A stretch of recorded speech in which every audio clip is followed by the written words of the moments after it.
গত ৩ সপ্তাহ ধরে কক্সে টানা বৃষ্টি চলছে। দিন নেই, রাত নেই, সারাটাক্ষণ বৃষ্টি। তো আমি আম অর্ডার করেছিলাম রাজশাহীর বাঘাতে।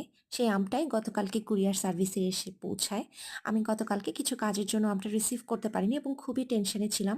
কারণ ৪৮ ঘন্টা ধরে এটা প্যাক করা অবস্থায় আছে। তো আজকে সকালেই ঘুম থেকে উঠে থেকে আমি ওয়েট করছিলাম যে কখন কুরিয়ার খুলবে এবং আমি গিয়ে আমটা রিসিভ করব। কিন্তু সকাল থেকেই ঝুম বৃষ্টি থাকার কারণে আমি বের হতে পারছিলাম না। তো মোটামুটি বেলা 11:30টার দিকে আমি বের হয়ে গেলাম যে বৃষ্টি হলেও আমার আমটা রিসিভ করতে হবে। তো আমটা রিসিভ করে নিয়ে আসলাম। 10 কেজি আম ছিল, একটা ক্যারেটেই হয়ে গিয়েছে। তো আমগুলো আমি খুলছিলাম, প্যাকেট থেকে বের করছিলাম।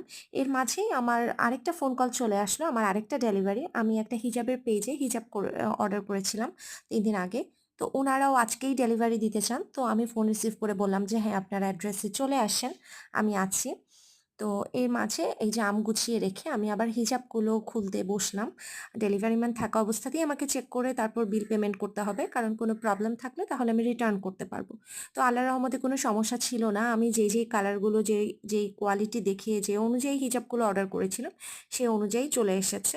এরপর হিজাবগুলোকে চেক করে বিল পেমেন্ট করে আমি একটা আম ছিলে নিয়ে খেতে বসলাম, দেখার জন্য যে আমের টেস্টটা কেমন আছে, বা আম পেকে গিয়েছে কিনা, বা ভিতরে নষ্ট বা কোনো সমস্যা আছে কিনা।